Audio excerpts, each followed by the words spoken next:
to the Marketing Pulpit Show, and I am Robert Gatewood, your host. We are here every Friday at 10:30 a.m. bringing you the good marketing gospel. We're not saving souls, we're saving businesses, saving jobs, saving our community. Now, if I happen to save a soul along the way, don't hold that against me. We'll just call that icing on the cake. Now, the mission at Marketing Pulpit Show is to build strong businesses in our community so that we can put our people to work.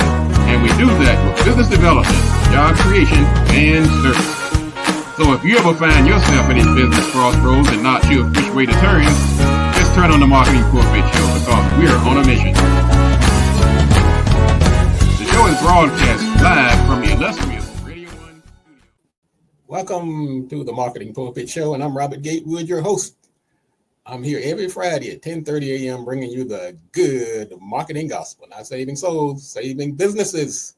At least that's what I'm trying to do. Saving jobs.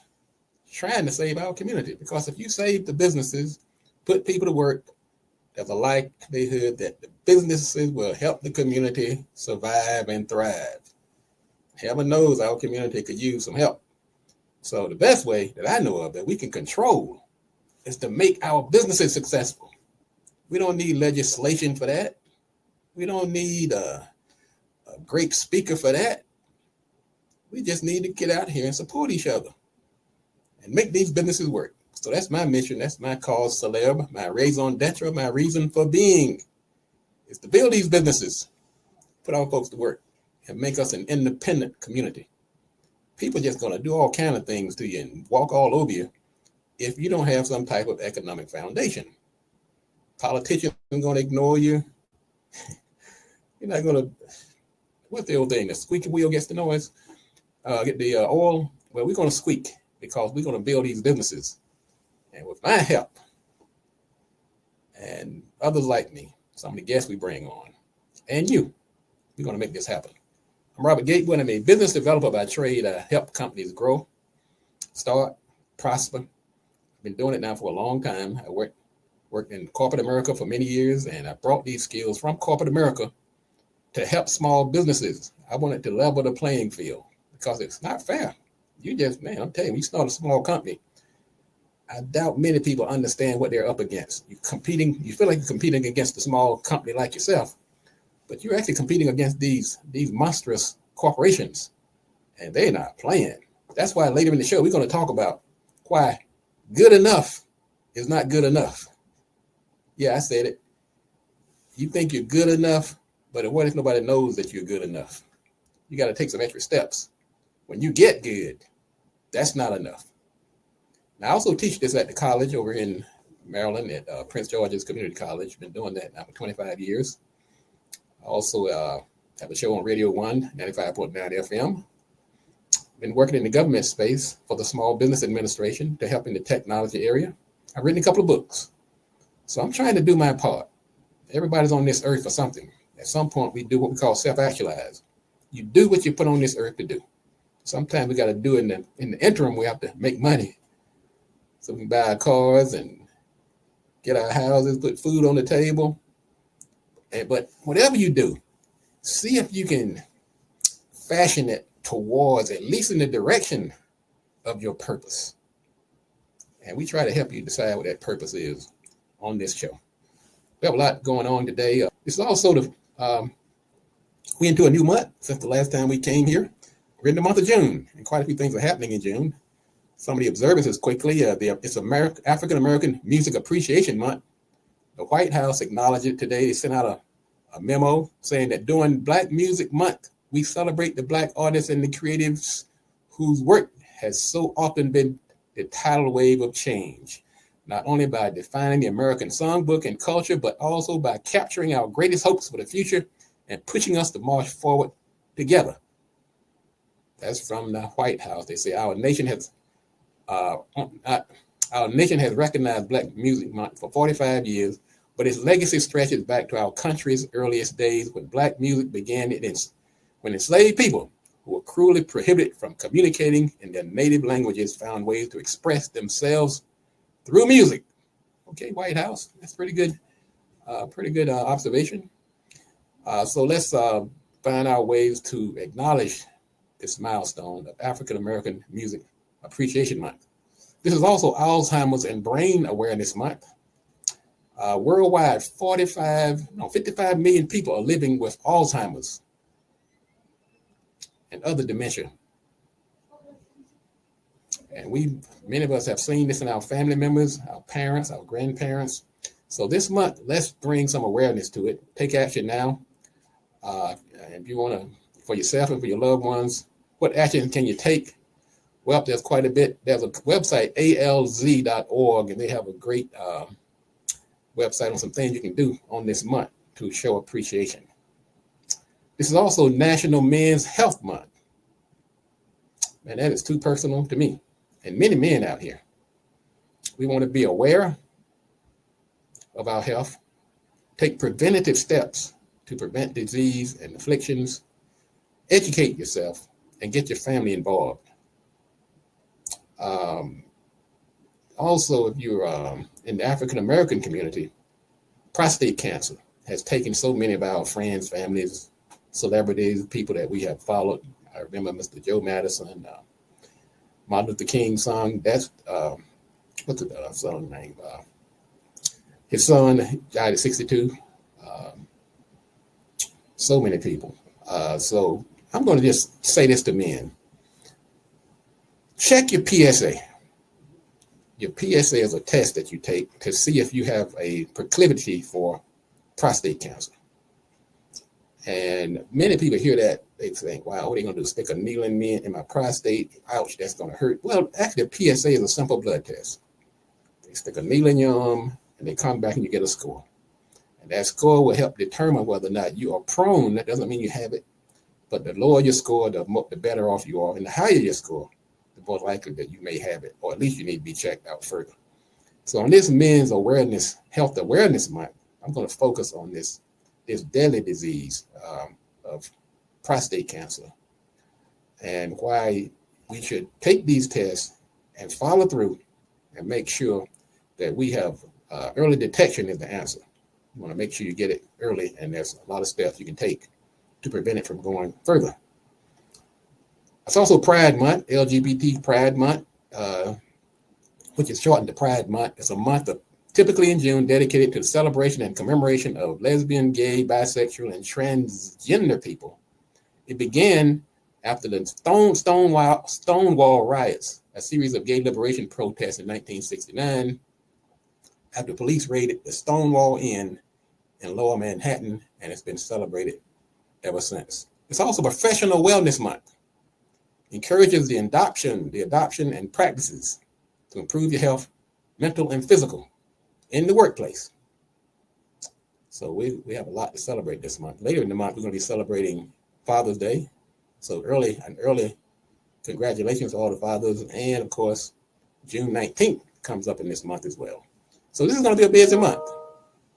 As my dad used to say, you've heard it, now govern yourselves accordingly. I'll be traveling soon. The Gatewood brothers, my brothers and I, we got together a couple of years ago to just kind of bring up to celebrate when we were youth. We had a gospel singing group, and we decided to get together a couple of years ago just to kind of fellowship and celebrate the years that had passed. Well, since then, we've been pretty busy. We've been booked. People decided, hey, we're not ready for you guys to retire yet. So we've been pretty busy. We have two appearances coming up this weekend. Well, actually, it's on Monday. Our hometown is going to be celebrating us at the theater in the heart of town through the library system as the featured guest for the month of June. And then the following night, a group of women, nice women groups, have actually contracted us to sing at their celebration. So Gatewood Brothers, I think a couple of brothers are tuning in today. Brother Daniel, who's our in-house musician, but all the brothers have some kind of skill. I noticed. I play the guitar. We about to. Curtis Gatewood plays guitar. Joseph plays saxophone. Leon drummer. So anyway, the brothers are going to be busy this month as well. We're going to talk about news later on. Also, we're going to talk about some things that are happening in the news, and also don't forget. Stay tuned for our marketing sermon today on why good enough is not good enough. Sound kind of paradoxical, doesn't it? But before we get to that, let's do a quick break. We're going to come back and talk about some of the items in the news. I see Mr. Brother Brown. Thank you for tuning in this morning from Atlanta, Georgia. All right. Mr. Brown said, and let's help each other. Are you able to do a FaceTime so I can watch it? Okay, Mr. Brown, let me see what I can do here. So that's, hang on a second. We're going to do a quick break. This is the Marketing Pulpit Show. I'm Robert Gatewood, your host, and welcome to everybody who's tuning in on YouTube, Facebook, LinkedIn, Twitter, and Instagram. And I think that's everybody. So hang on a second. We're going to be back in a minute. This is the Marketing Pulpit. And don't you go anywhere. Hang on.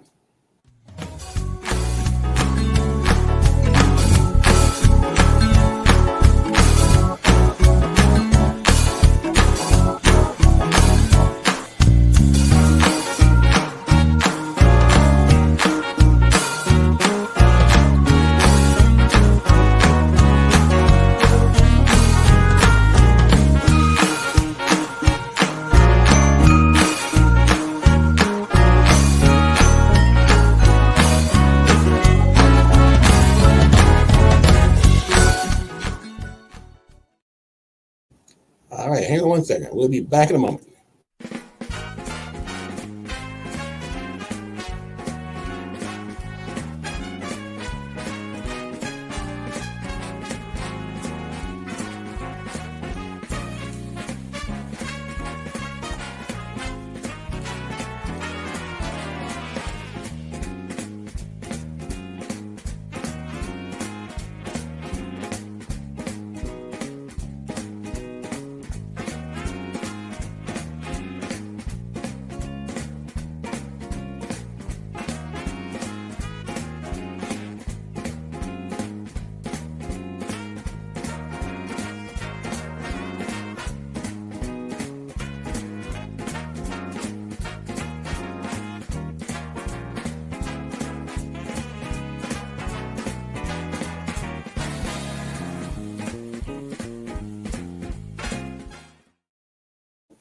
Welcome back. This is the Marketing Pulpit. I'm Robert Gatewood, your host. You can go to marketingpulpit.com and watch the entire show on the homepage of marketingpulpit.com. You can also get us on these various platforms. So if you have a social media platform that you prefer, if you want to do it on Facebook, do it on Twitter, you can do it on YouTube, LinkedIn, and Instagram. We're doing everything we can to make sure this information gets to the people who needs it. Let's talk about a couple of items in the news. Well, here's a warning from the insiders of AI, which is artificial intelligence. They said, kind of scary, they said there is considerable risk and that it poses serious risk and even may result in human extinction. That's pretty serious. And these coming from the folks who created it. So they want to warn the public of the potential dangers of AI. I don't think we're going to become extinct by going to ChatGPT to write out a program or a workshop for us. But some of the other things that are taking place that we don't even know about, it is really concerning. So, I mean, what do? You stay on top of things and you tune into the Marketing Pulpit Show. And when it's time to ring the bell and head for the border, we'll be the one to let you know. Here's another interesting story. TG Maxx staff is going to start wearing body cams. They're testing it right now. So when you're trying to steal that T-shirt, or I'm not sure this is a good idea. Well, I guess because everything is being filmed anyway, why not get the bird's eye view? When they're going down the aisle following you around now, they'll also have a camera wearing. Now they're testing this. TGA Maxx, which is also part of Home Goods, they say security workers in certain stores will be wearing cameras as de-escalation strategy to stop shoplifting. And others may soon follow suit. And about 35% of the retailers are researching the possibility of having their staff to start wearing body cams. But think about it, though. Isn't everything being recorded anyway? This is my take on that. Just know Whatever you're doing, whether you're driving in your car, whether you're in the store, at the fast food restaurant, at the stoplight, somebody's recording you. So I'm going to give TJ Maxx at least thumbs up for letting you know that you are going to be recorded. Executive pay has surged again. We keep hearing all this talk about inflation and how times are hard and companies don't want to pay $20 an hour to the employees. Yet, executive pay on these big companies just keeps on going up. Right now, about half of the CEOs make 196 times what the median employee makes at their company. That's even up from last year when it was 185 times, and we thought that was quite a bit. I think it's working its way towards 200 times and probably even more. I think some of it's just plain old greed, really. I think it's a affront to the American worker. I have no problem with somebody getting a nice paycheck, particularly if they came up with a really life-changing invention or some type of device or concept, but nobody gets this by yourself. Your staff helps you. Society helps you. People pick up ideas out of the atmosphere. You need to put some of that back into the workers. So executives, the median CEO compensation shot up to about 16 million last year. That's a lot of cheddar. They've got to be really, really, I don't know if anybody's that smart. I'm just going to tell you. But like I said, I'm not against, if you come up with a good idea, you go out here and make a lot of money, you should be compensated. But just know you didn't do it alone. Your customers, your stakeholders played a role. And the stakeholders should share in the rewards, whether it's the staff, your customers, of course, your investors, the community. Anyway, we got to do better, folks. I don't know if you've been watching Nvidia stock. They're in the AI industry and making these chips. They've passed Apple as the second most valuable U.S. company. Now, I'm not a stock expert, but I don't remember when I bought Nvidia. I bought one share. Sometimes I'm just flipping through my phone and reading the newspaper and just, hey, I think I'll buy one of those. That darn thing, I think I bought it at like $200 a share, $255 a share. And now it's over $1,200. So I've just about made $1,000 on one stock. Now, whichever stock I invested in had the same kind of return. I bought Pfizer. That was a bust. I bought Rivian. That was a buzz. I bought Zoom. You thought Zoom was going to be it. Boy, everybody uses Zoom, right? But just because somebody uses something doesn't mean it's going to be a hit on the stock market. So anyway, I think I got lucky on this one. And so it's still surging. I'm just curious where it's going to go. Walmart is to start giving bonuses to its frontline workers. And starting, I think next year, they're going to be paying up to $1,000 in bonus. I like that. Right on, Walmart. It's about time. I think more companies should follow suit. Start paying these people. All right, ladies and gentlemen. That's the news for today. I'm going to take another quick break. We're going to come back. We're going to talk about why good enough isn't good enough. This is the Marketing Pulpit Show. I'm Robert Gatewood, your host. We'll be back in a moment.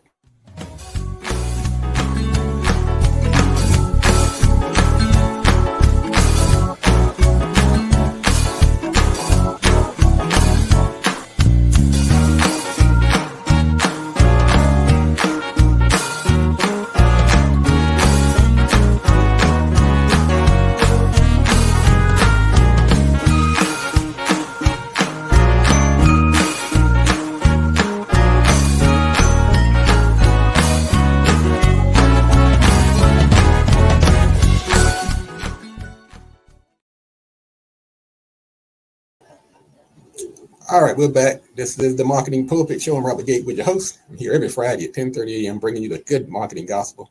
Marketing Pulpit, some people ask me, what? Is this a gospel show? Is it religious? Is it? And I admit, in hindsight, that could be confusing to some people. But a pulpit is not necessarily a religious symbol when you take it literally. It's really just a lectern, a place where you speak. But I did give it a somewhat of a spiritual twist because I named it the show Marketing Pulpit to honor my father, who was a minister. He had been in this church for 50 years, the same church. And one day, to my dismay, he was in hospice. At the exact moment, I was deciding to start a show over at Radio 1. And I was looking for a name of the show. And so to honor him, I named the show Marketing Pulpit because one, my marketing background, and to honor his many years in the pulpit. And so that's how the name came about. So no, that's why I used the slogan, we're not saving souls, like my dad did that. My job, I'm in a different ministry, and that's to save businesses, save jobs, and save our community. So I get asked that question sometimes. So hope that clears it up. Let's talk about why good enough is good enough. I was having a conversation with one of my partners the other day, and we were talking about how in our community, many of the small businesses have great ideas. I mean, they are top notch. Sometimes they have they're first out of the gate. They're cutting edge. Sometimes they just have excellent quality. And whether it's a restaurant or some type of technology service or consulting service, selling retail, they really have it going on. They're good. They're good. They're really good. But to succeed in business, good and good enough is not good enough. I said it. You can make the best pie in the world. You can style clothes to beat the band. You can consult and speak. You can be an author and write like Shakespeare. But good enough isn't good enough. Let me tell you why. First of all, if you have this great service, and sometimes we get a little beside ourselves when people start a company, the first thing that starting a business does, it humbles you. You throw up your little shingle and sit there and wait all the folks to break down the door to get in. And by the time you work through your family, grandma and little man and the kids and your fraternities and your church members, that's going to last about a week or two. Then they're going to get on back their life. Now you out there with this company, you've spent all this rent to set up and got inventory. So being good is just not good enough. So what you have to do, you have to let people know. It does you no good to have a good service if nobody knows about it. So that's why you have to engage in marketing and branding effort. Marketing and branding. Branding keeps your name out there, just like you see McDonald's advertising all the time. Why does McDonald's have to advertise? Well, they're here in the footsteps of Burger King and Wendy's and Subway. And you better hear a few footsteps too. And if you haven't started, you don't even have footsteps. You're just working in a vacuum that nobody knows about. So being good alone is not going to make you successful. Hate to break it to you. And then there's the competition. They're coming. Many small companies just don't do the research. They don't realize there's a company just like them, sometime in the same building, sometime on the same floor. And you have to have what we call a USP, not UPS, USP, unique selling position. What is it that makes you different? Being good alone is not good enough. I can be the best marketer in the world, but unless Gatewood has some type of unique selling position, something that makes him stand out from the crowd, then people are just going to say, look, I'm going to try somebody else, or maybe a lower price, or closer, or relative. But when you come to Gatewood, you're going to get the best service, professional service. Somebody who's nice and warm, doesn't mind talking to you, and strives for excellence. So being good is not good enough. You have to build that brand credibility. I'm going to talk about branding quite a bit because That's really short. That's really kind of sums up this issue in a nutshell. You're good, but does anybody know it? You have to get your business to a point where people are willing to pay more for you and your services simply because you are better. And you can speak directly and relate directly to those clients and potential clients. And customer expectations dictate that you are better than just good enough. Being good is not good enough for most customers. You can get good anywhere.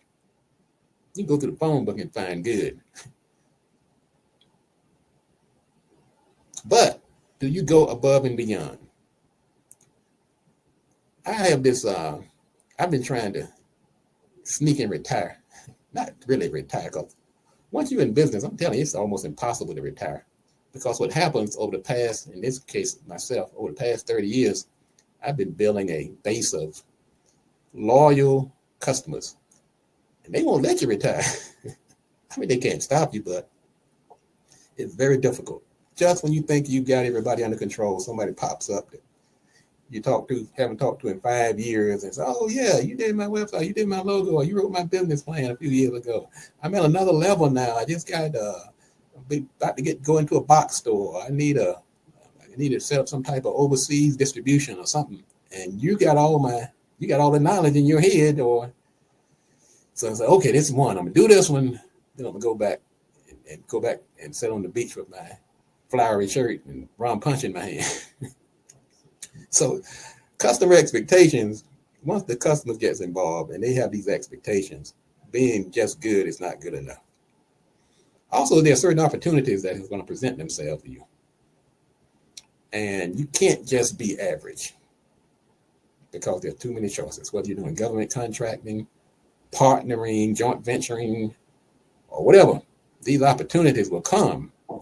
And you in your mind are thinking, I'm good, I'm the best. I'm the best they can choose from. But being good is not good enough.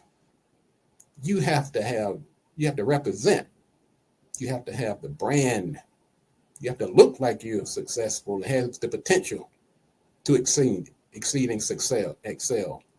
You can't just be handing out raggedy looking business cards that you printed yourself or send them to a website that your 15-year-old created on some account.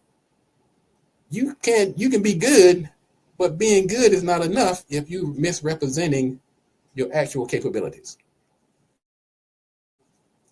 Also, you have employees. They're watching. They're looking at you. They say, look, okay, you write me a check every month, but look, everything else looks a little ragged.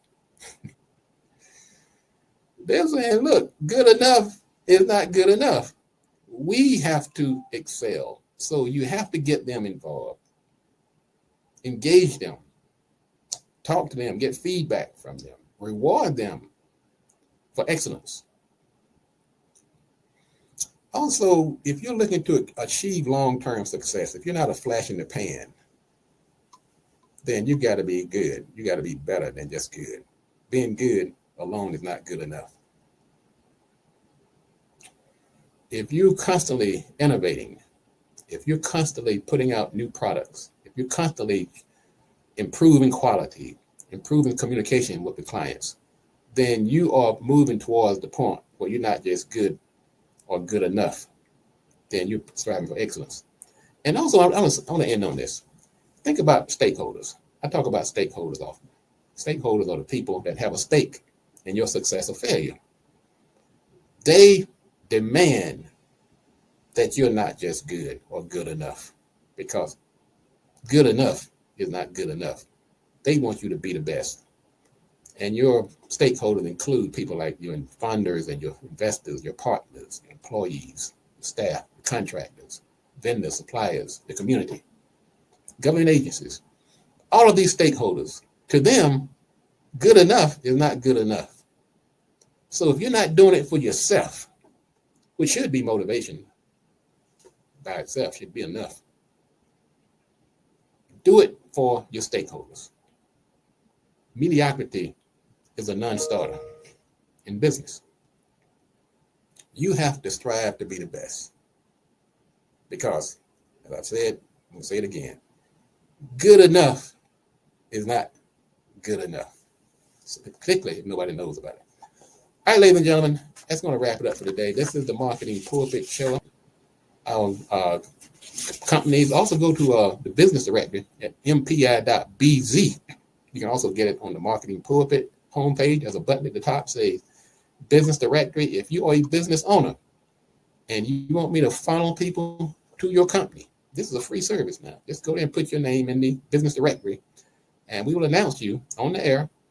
And if I'm driving down the street and somebody calls me and say, hey, look, Gatewood, I'm looking for a web designer. Or Gatewood, I'm looking for somebody who can custom tailor a suit. Or I'm looking for somebody who can find me a home through real estate. Or I'm looking for a good family lawyer. Then I'm going to say, well, I don't have the number on me, but go to the Marketing Pulpit business directory choices. Because I can't remember everybody's phone number and web address, but I do know mpi.bz. And I know many people on this line are members of the directory, and we appreciate you. So that's going to wrap it up for today. This is the Marketing Pulpit. I'm Robert Gatewood, your host. We'll be back next week at the same time. And if you want to be successful, you have to do these three things. Do the right thing, do it at the right time, and you have to do it right. Enough talk.